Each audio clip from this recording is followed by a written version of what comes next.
Ahead of the holidays, we thought we would tackle a super chill and fun topic, family.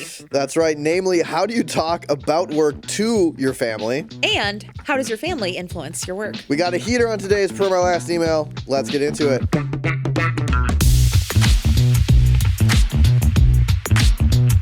We'll get into family and work in just a bit, but first, Kyle, I have a very important question. With the holiday season rapidly approaching, what are you doing to celebrate? I am so excited. I'm taking my daughter to Minnesota. She's going to experience a real hearty winter for the first time. That sounds cold. So are you taking extra time off, or are you just working from your parents' home? Working from my childhood home during the holidays with an infant couldn't be me. Good luck getting anything done. So no, I'm not. Instead, I'm planning to work from an industrious co-working space while I'm out of town. The tough part will be choosing between their downtown or North Loop, Minneapolis locations. Well, you're not alone there. Industrious is the perfect option for those co-working during those end-of-the-year out-of-town visits you may have planned. And since Industrious is like the Rolls-Royce of co-working, it's almost like a little escape during the chaos. If you need just a little separation from your family during the holidays. Between the stocked fridges, you know I need my midday yogurt, breakfast options, including Bagel Mondays, and on-site experience managers to make sure your stay is enjoyable, what's not to love. Plus, with over 250 locations, you can always find a workspace that works for you. Try out Industrious for yourself today with a day pass or a meeting room booking, now 50% off for Per My Last Email listeners. Visit industriousoffice.com/PMLE to get your discount or free tour. That's industriousoffice.com/PMLE for 50% off for your first day pass or meeting room booking.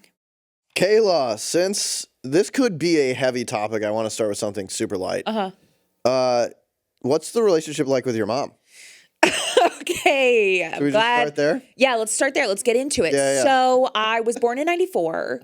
So I guess like the actual question for you. Yeah. Do your parents know what you do? So my parents do know what I do, but we have interesting roles at Morning Brew where they're like half creator, half little amorphous. Yeah. Yeah. So they definitely understand what I do here. Mm-hmm. Hey, mom and dad, because they watch. And then if I like co-host the Morning Brew Daily Show, that's like their like favorite day of the week. Yeah. Of course, very it's sweet. cute. So they get that part, and then I think chief of staff is a job that also needs a little explaining to basically everyone. And so they probably don't know like the details of what I do like every single day, but they understand broadly like what Morning Brew Inc. is and kind of what I do in my full-time job. So I would give them a 8 out of 10 in terms of knowledge of what I do every day at work. Okay. Pretty solid. That is very good. What about you? I don't like really care. I don't know how else to say this. Like, I was thinking about this question, like, how do you tell your parents about what you do? And I'm like, I don't know. Like, I'm sure they know. You never talk to them about No, of course. I talk to them about like the big things at work. This is what we're doing.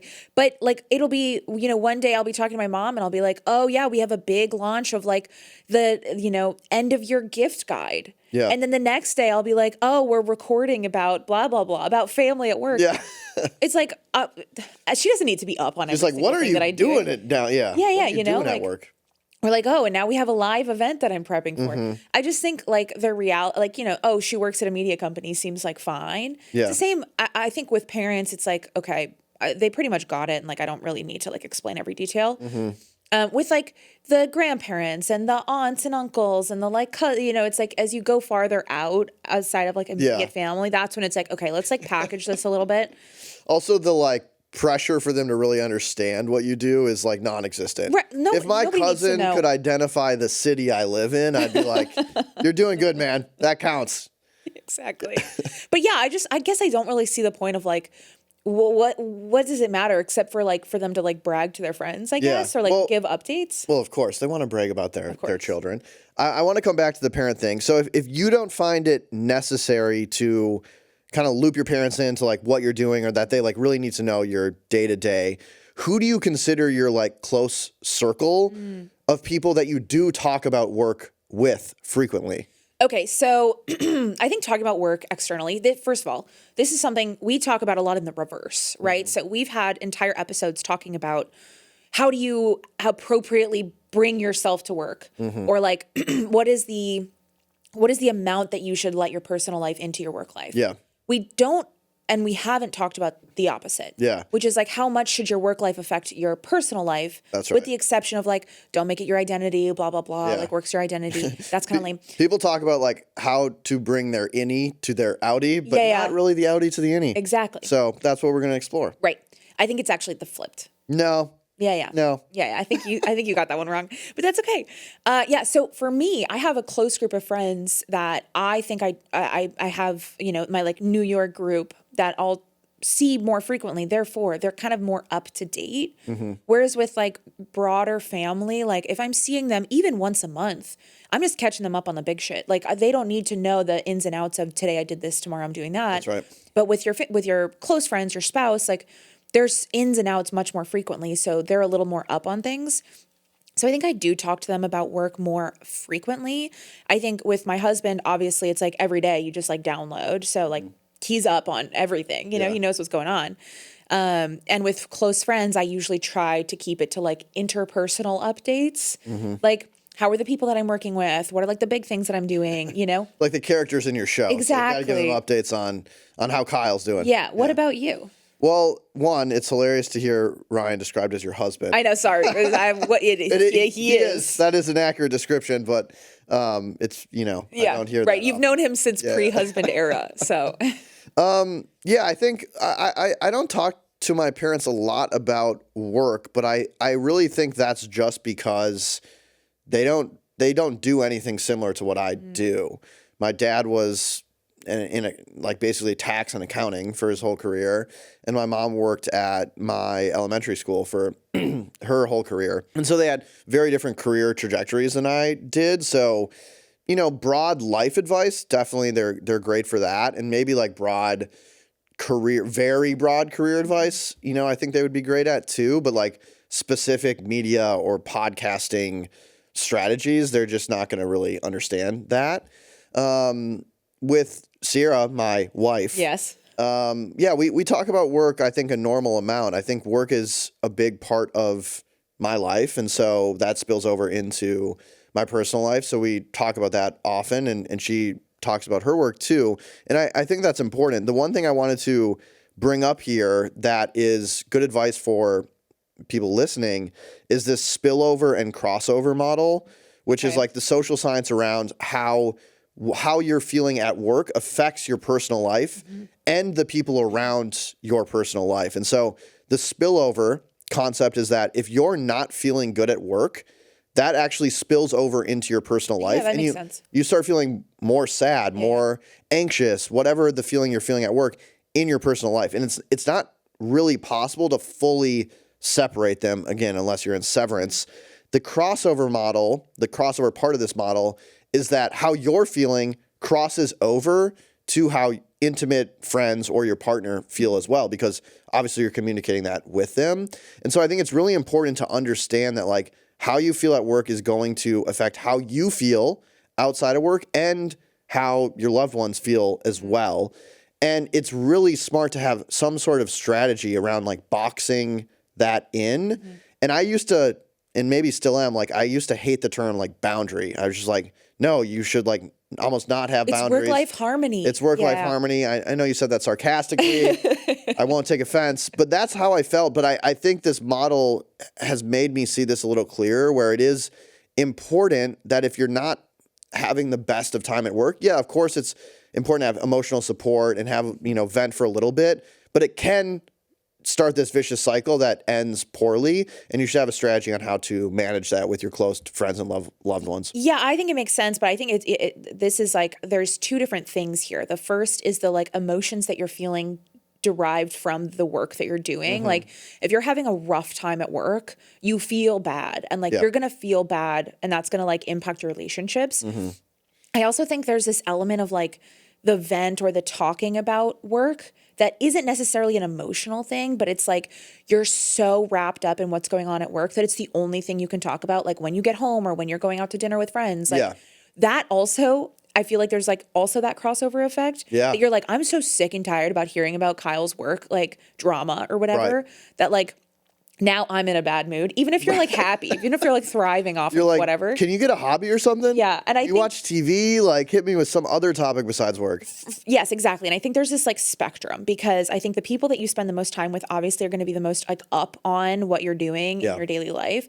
And I think like if your identity is so attached to work and the only thing you can talk about is work, like that's going to kind of alienate the people that are not involved in that space. Right. And so there's like that, like avoid that. But there's also this like, I'm like, no one knows what I do. I don't talk about it ever. There's like hard boundaries.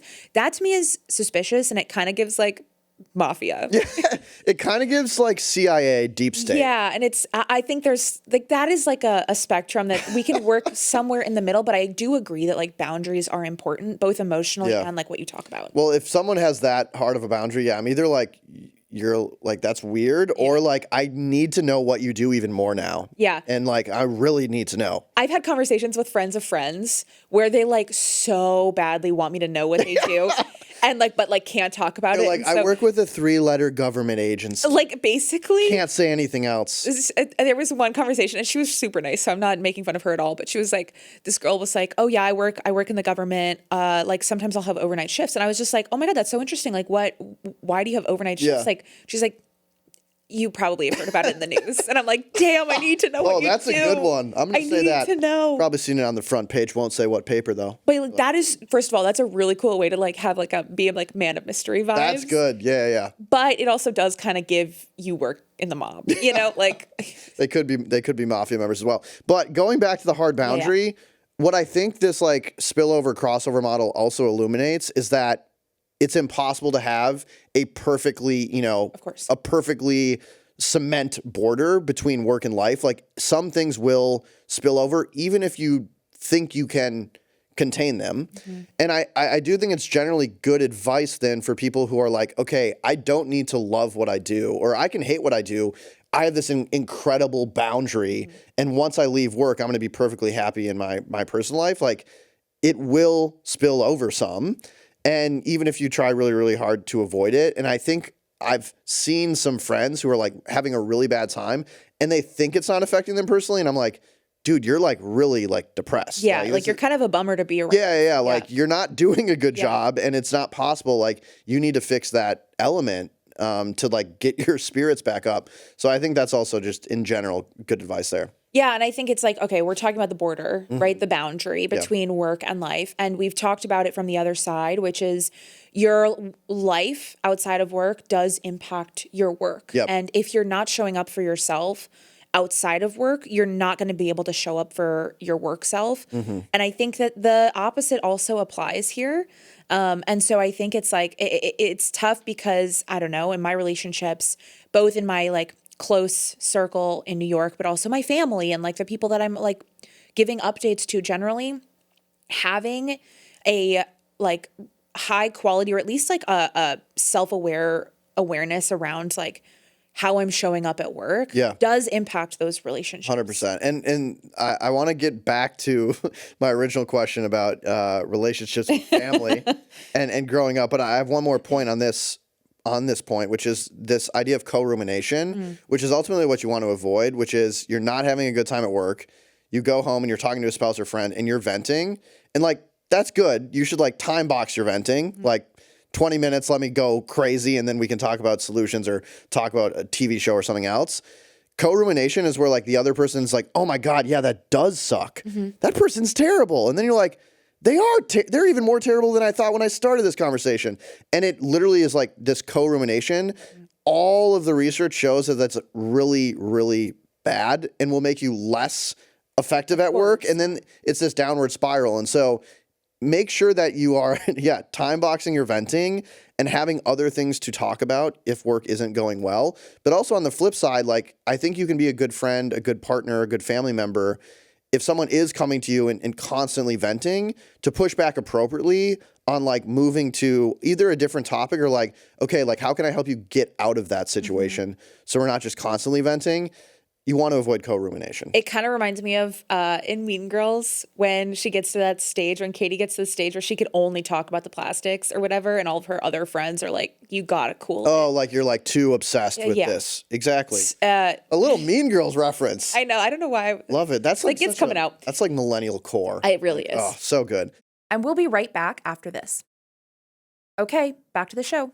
But I also, I think I would like to like double down on that because there's been so many situations where I've been both the riler and the riled up. Oh, we've done it. We've done it many times. We've done it many a times. And it feels like you feel so like self-righteous when you're like so spiraling into this like vent, like lava bullshit, like, I don't know, whatever pile. And I do think it's really hard to be like, okay, now we're getting out of this. And I think whether you're the family member that is like listening to this stuff or like you're the friend or you're the one venting, like remembering that this is actually genuinely impacting not only your feelings and like your like outcomes at work, but also like your relationship. Because if your relationship with that person becomes just like a vent sesh, there's like, what is additive there? Like, I can't hang out with you anymore. Yeah. Exactly. We're saving friendship on this show. I want to get back to family. Yeah. And I want to look at family and close friends through the lens of how they end up affecting what you think is possible in your career, like career options. Sure. So like take me back to like 5th grade Kayla, when you're thinking about like what you, and then obviously you're growing up, like what you can do in your career, what jobs are available to you. How did your family affect your perception of what was possible? Yeah, we're starting to get into like therapy elements. Yeah, this is great. Sure. I'm bringing in the therapy couch. Yeah. We're going to switch you out of the chair. Yeah. So I have a very like large and complicated family structure. And I don't really think, I was thinking about this earlier today, I don't think any of them had like a traditional 9 to 5. Okay. And so I don't think that like I was ever like, oh, I'm going to be an office worker because like that's what dad does, you know, or like anything like that. But I do think that I was very much like, there was always conversations when I was growing up about like, you like this thing, like what could you be? And so like as a child, like you would bring up something that you liked and the conversation would be like, oh, what does that mean for a potential career or something? Kind of, or like a lot of, you know, the classic, like, what do you want to be when you grow up? Yeah. Or like people being like, you would be a good blah, blah, blah. First of all, I got a lot of you would be a good lawyer, which I think is like a really polite way of being like, you're a little shit. 100%. Like you were so hard to be around. Oh my God. The kids, I was a little bit of this, but like the kids that love debate. I mean, what are we doing like right now? 6th grade, just like going at the science teacher. Yes. And they're like 1,000% wrong, but they're doesn't matter because it's the pursuit of being right. It's the pursuit of the argument that really was driving me. And so I would get a lot of like, I was in it for the love of the game. I would be very like annoying, I'm sure. That's so funny. I was very big on like technicalities, you know? So I got a lot of you should be a lawyer. Yeah. And I got a lot of you should be a journalist. Ooh. And so those were kind of my like 2 paths that I kind of stuck with growing up. I didn't know that. Yeah. And it's kind of funny because now I talk at a media company, which are kind of the combination of both of those things. Yeah, you ended up landing that plane. Yeah. It took a while to get there, but we're here now. But no, I think so. So for me, those things were things that I thought like, okay, this is what I'm good at. This is what people are telling me I'm good at. And it was family, but it was also, you know, like generally like adults around. Yeah. And so I was like, okay, these are the things that I should be pursuing. So I did speech and debate for so long. Like I was in the Hullabaloo, which is the Tulane, you know, newspaper or whatever for a year. I did a lot of like writing classes when I was younger. So anyways, like I took those things and I definitely like stuck with them. And they've actually been like a through. I was never like, I want to be a fire truck or whatever, at least that I remember. A fire truck? You mean a firefighter? No. Like, don't you remember those like kids that would be like, oh yeah, I'm going to be a rabbit when I grow up. And you're like, what the fuck? So anyways, so I do think I kind of held on to those things. But I think it's because a lot of my family was not encouraging specific paths, but they were encouraging strengths of mine, which I think was actually very positive. Very smart. But okay, I'm curious though, you want to be a journalist / lawyer, but you end up going into kind of research banking right away. Like how did you figure that out? What influenced your path there? Ooh. I think that I wasn't really thinking too deeply about career You just wanted that bread. I think I just like, that's just kind of like what was done. Yeah. And I think that when I got the internship at Goldman, Flex. right, of course, I was kind of like, okay, I didn't even think about this, but like, this is a cool thing. And I feel like I'm getting challenged and I'm like excited. And so like, maybe this is like what I'm supposed to be doing. Yeah.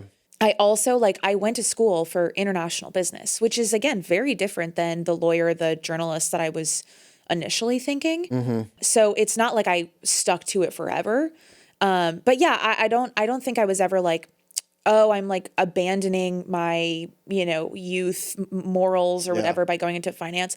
I will say I did have a few professors who were like, please don't do this. It was like my political econ professor was like, I'm begging you not to take this You have job. so much potential.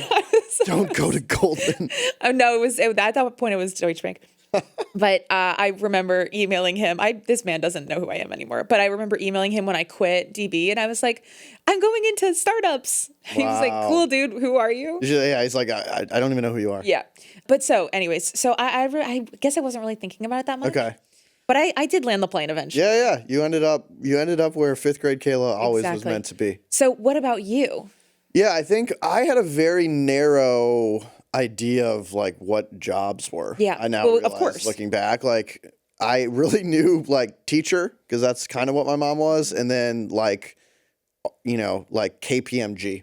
I just knew those That's four a letters. crazy two things to know. Yeah. That was where I was like, consultant feels like the lowest on the like what jobs as a fifth grader. my dad worked there for a while. There we go. go. Yeah, that's Okay, what I'm that saying. makes sense. Yeah.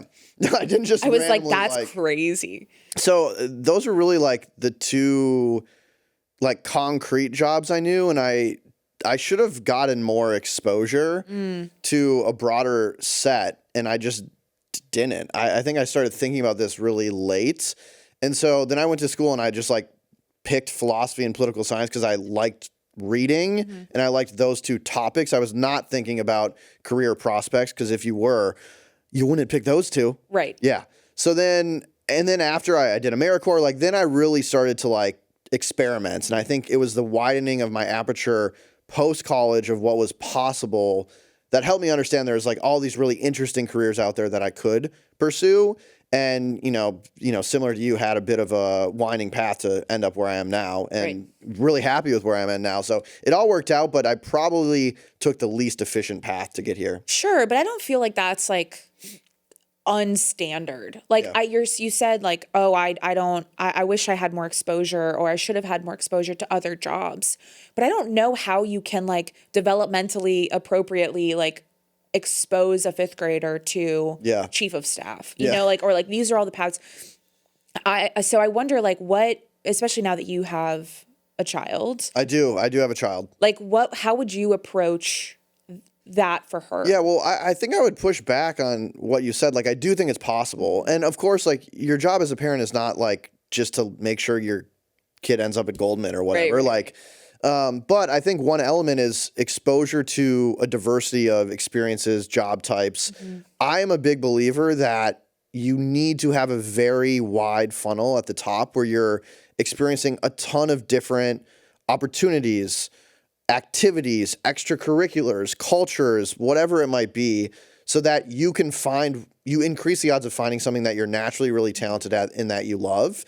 And the smaller that set of experiences is, the less likely you are to find the thing that you kind of were quote unquote destined to do.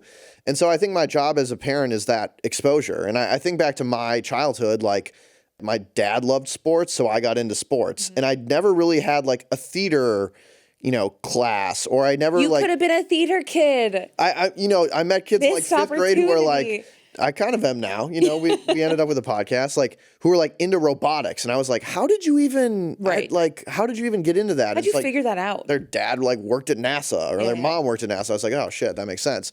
So I would just try to give my daughter like a wider aperture of potential experiences to choose from so that she can experiment a lot and then dive deeper into what she loves. I think the takeaway here for you, the listener, is that exposure, like you can't go back to fifth grade, unfortunately, unless a time machine is invented here soon, but you still can look forward. And I think this wide aperture is always very helpful.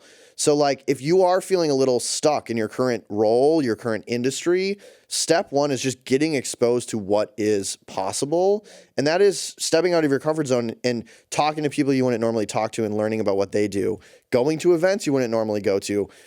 Go take a robotics class or something if you want to learn about that. Like you can only dive deep into things you're made aware of, and that awareness is really critical.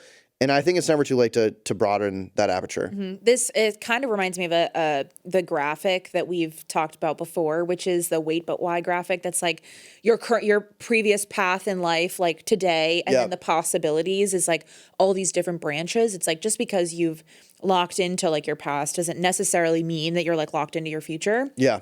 And like I do like that. It feels very reminiscent of what you always say, which is like collecting and then connecting dots. Yeah. So you can always go back to collecting dots before you connect them. And I think because we are a work podcast, yes, maybe we should talk about some tactics instead of just going back to 5th grade. So yeah, I guess like moving forward, like how did your family impact the decisions that you've made? And do you feel like your family has had an impact in the career that you've had? For me, yeah, definitely. I mean, I would say it's unavoidable. Like your family's going to have an impact on your life in a lot of different ways. And I have 2 amazing, wonderful parents that gave me so much. So I'm really grateful for that. So they definitely have an effect. Your friends have an effect. Like your community 100% has an effect on your career path. And, you know, again, as you're older, you have a little more autonomy to shape that community into what you want it to be and to give you a lot of exposure. So I think if we're talking about tactics, I have a few. The first is like exposure to a broad variety of experiences, roles, industries increases your chances for high fit. And when you find high fit, like so much gets unlocked. I think we spend way too much time trying to like optimize sometimes like a bad situation that's only going to get okay, as opposed to like finding a situation that's going to be like pretty great from the start. That's when you have great fit. That's when a lot of things gets unlocked. So I think again, widening that aperture is a great way to get unstuck. I have a few other tactics, but what tactics do you have? Yeah, so I think the first thing that's important is to reflect on how your family has impacted the decisions that you've made. And I think it's like, again, it's kind of therapy-ish, but to understand, like maybe you've experienced undue pressure to enter a certain field. Yeah. You know, like especially a family of doctors probably wants their kids to be doctors, you know? Or like immigrant families probably have expectations for, you know, the levels that their kids achieve professionally. And I think like, even if you don't have something that's maybe as overt as that, as I want you to do X, or you will be considered a success if you do Y, there's undiscussed, but like understood expectations that any parent or family will have on their kids. And I think breaking that down, even if it's not so obvious, is going to be very helpful in figuring out your future. Like, why am I making these decisions? And for example, let's say you grew up in a situation where you didn't have a lot and where money was a constant struggle. Does that mean maybe that you are optimizing more for maximizing your revenue potential in the future? Like, that's completely valid and like makes sense, but it's good also to recognize I am making this decision because I am trying to prevent a similar situation for my kids or whatever. Right. And that also, like, being honest with yourself can help drive maybe better decision making in your career. Yeah, I think that's such a good tactic, just understanding all of the influences that you have that end up affecting the decisions you make. And if you want to make different decisions, sometimes it's about unpacking those influences and really deeply understanding them. What else you got? The other one is, we talked about this up top, just like, how do you explain what you do to your family? I actually think there's a really good lesson there, which is like, you should have a 1-minute like elevator pitch of what you and your company do that's like dialed in. That's just really effective for talking to a stranger at a networking event or talking to your uncle at Thanksgiving. Like, you need to have that dialed, and that's just a really easy tactic that you can go and start today. The other two I have are avoiding co-rumination. Yeah. It's so good to ruminate. It feels so good in the moment.